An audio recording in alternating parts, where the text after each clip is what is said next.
দেখুন শুরুতে আমি এখানে করলা কুচি করে রেখেছি ভাজি করার জন্য, সাথে আমি এখানে একটি আলু কুচি করে রেখেছি করলা ভাজিতে দেওয়ার জন্য।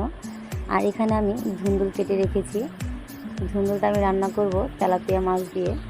তো সব কিছু আমি কাটা করে রেখেছি, এক সাইডে ভাত বসিয়ে দিয়েছি। তো হ্যালো ভিউয়ার্স, আসসালামু আলাইকুম। কেমন আছেন সবাই? আশা করি সবাই ভালো আছেন, আর আলহামদুলিল্লাহ আমিও ভালো আছি। তো দেখুন আজকে প্রচুর বাইরে বৃষ্টি হচ্ছে, আর এই বৃষ্টিতে আমি রান্না করছি। তো আমার মতো আপনারাও কি বৃষ্টিতে এরকম রান্না করতে পছন্দ করেন? অবশ্যই কিন্তু জানাবেন। তো দেখুন আমি কিন্তু চুলাতে ভাত বসিয়ে দিয়ে এখন মাছগুলো ভালোভাবে ধুয়ে নিচ্ছি। আর আজকে সারাদিনই বাহিরে কিন্তু টিপটিপ বৃষ্টি পড়ছিলই, আর আমি এই সাইডে রান্না করছিলাম। তো বৃষ্টির মধ্যে মোটামুটি রান্না বান্না করতে ভালোই লাগে, তো ওইটাই আপনাদের সাথে আমি শেয়ার করলাম। এখন এই মাছগুলো ভালোভাবে পরিষ্কার করে নিয়েছি। এখন মাছগুলো আমি ভাজবো, যার কারণে এখানে লবণ অ্যাড করছি।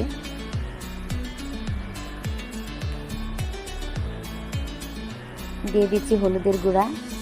এখন আমি ভালোভাবে মাছটার সাথে মশলা মাখিয়ে নিচ্ছি।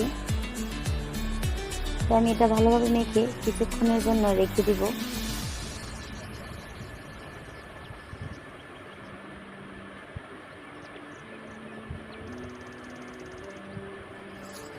মাখা হয়ে গেলে এখন রেখে দিচ্ছি। তো এই সাইডে দেখো আমার ভাতটাও কিন্তু হয়ে গেছে। এখন আমি ভাতের মারটা গেলে নিলাম, আর এই পর্যায়ে আমি এখানে একটি প্যান বসিয়ে দিয়েছি আর দিয়ে দিচ্ছি রান্নার সয়াবিন তেল।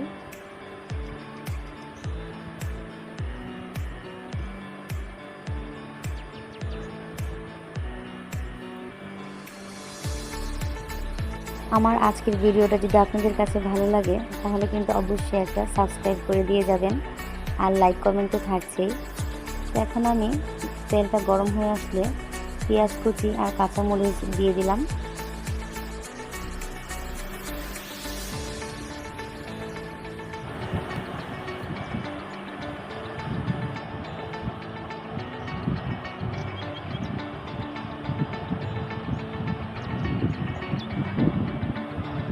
এখন দিয়ে দিচ্ছি স্বাদ মতো লবণ।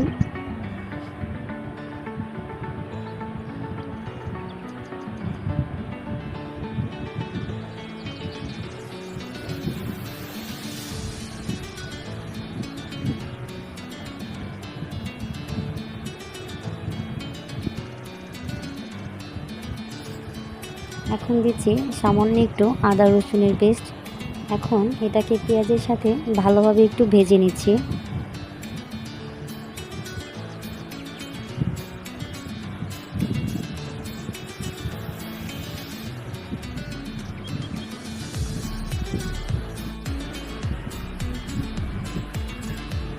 এখন সামান্য একটু হলুদের গুঁড়া দিয়ে দিলাম, এতে ভাজির কালারটা দেখতে কিন্তু সুন্দর লাগবে। এখন আমি কুচি করে রাখা আলুগুলো দিয়ে দিলাম। আলুগুলো সামান্য একটু ভেজে নেব।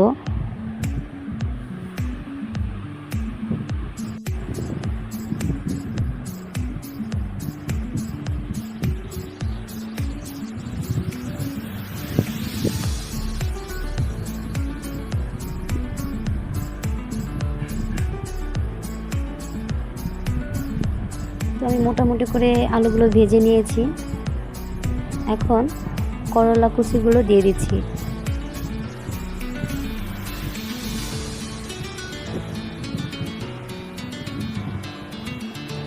আসলে এই হলুদের গুঁড়াটা যদি না দিই তাহলে কিন্তু একটা সাদা সাদা কেমন একটা মাটা হয়ে থাকে, যার কারণে একটু হলুদের গুঁড়ো দিয়েছি, কারণ তখন কিন্তু দেখতে অনেকটা সুন্দর লাগে।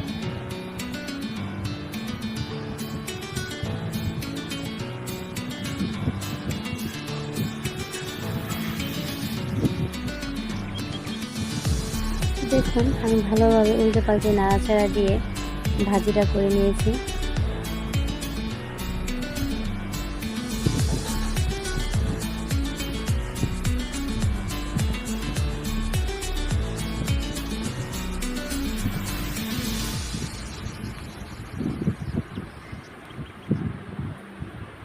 দেখুন আমার ভাজিটা কিন্তু হয়ে গেছে। এখন আমি একটু নাড়াচাড়া দিয়ে দিচ্ছি আর ভাজিটা এই পর্যায়ে আমি নামিয়ে নিচ্ছি।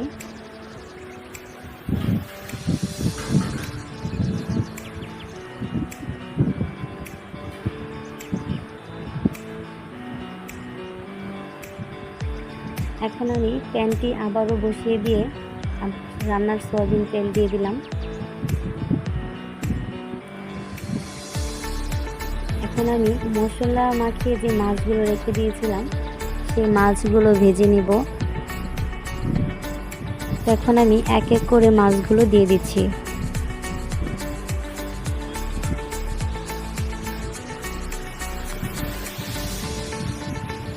এই বৃষ্টিতে টুকটাক কী করলাম আপনাদের সাথে শেয়ার করলাম, আর মোটামুটি যখন যাই করি আপনাদের কাছে শেয়ার করি।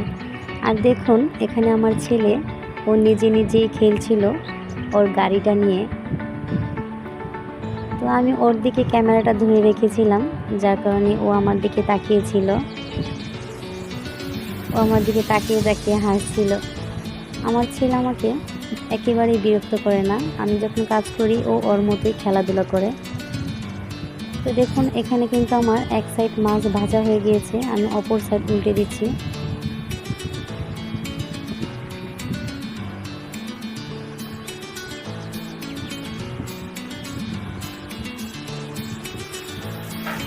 আর আমার এই চ্যানেলটি নতুন, আশা করি আপনারা সবাই আমাকে সাপোর্ট করবেন, আমার পাশে থাকবেন।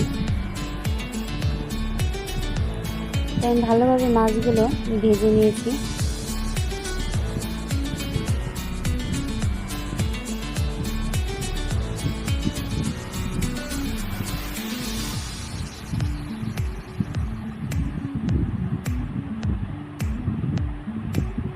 মাছগুলো ভাজা হয়ে গেলে আমি এখন একটা হাঁড়ি বসিয়ে দিয়েছি, এতে মাছ ভাজার তেলটা আমি দিয়ে দিলাম। এখানে আরেকটু তেল অ্যাড করলাম। এখন পেঁয়াজ আর কাঁচামরিচ দিয়ে দিয়েছি।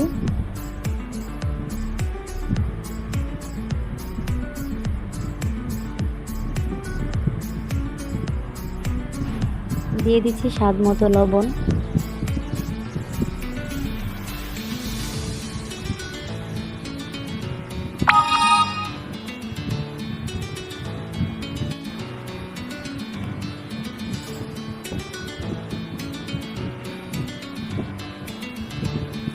দিয়ে দিচ্ছি আদা রসুনের পেস্ট।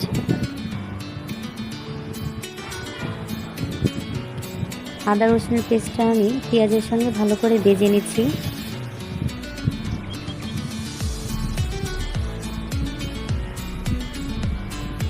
দিয়ে দিচ্ছি হলুদের গুঁড়া,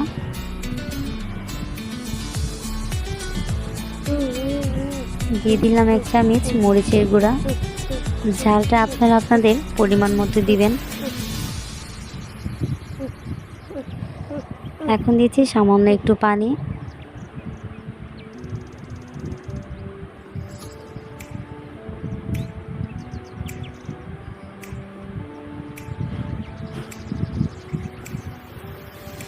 তো মশলাটা একটু কষানো হয়ে গেলে কুটে রাখা দুন্দুল আর আলুগুলো দিয়ে দিলাম। এখন ভালোভাবে উল্টে পাল্টে নাড়াচাড়া দিয়ে মশলার সাথে সবগুলো আমি ভালোভাবে মিশিয়ে দিচ্ছি।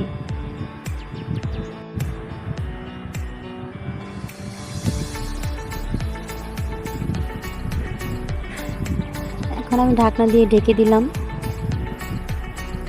কিছুক্ষণ পর ঢাকনা তুলে নিলাম। দেখুন এখানে কিন্তু অনেকটা ছিল, এখন কিন্তু কমে গিয়েছে।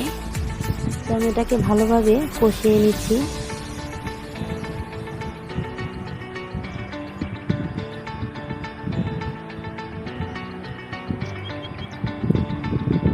এখন আমি পরিমাণ মতো পানিটা দিয়ে দিয়েছি।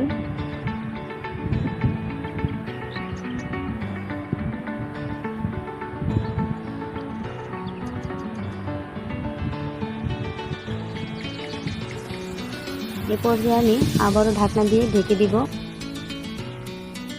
5 থেকে 6 মিনিট পরে আমি আবারও ভালোভাবে নাড়াচাড়া দিয়ে দিচ্ছি।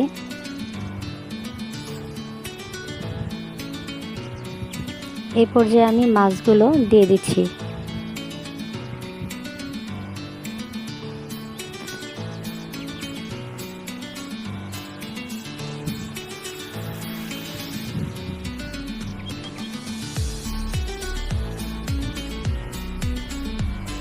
তো দেখো সবগুলো মাছ কিন্তু আমি দিয়ে দিলাম। এখন আরও 5 থেকে 6 মিনিট আমি ভালোভাবে জাল করে নেব।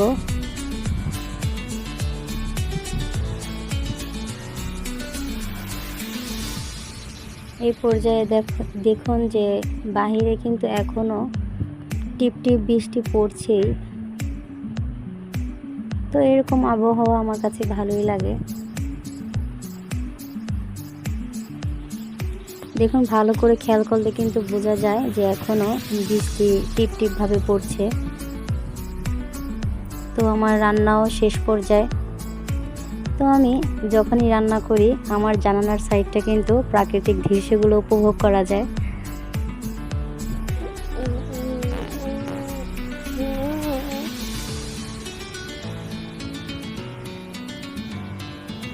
দেখুন আমার রান্নাটা কিন্তু কমপ্লিট হয়ে গেছে। আর আজকের ভিডিও এই পর্যন্তই। সবাই ভালো থাকবেন।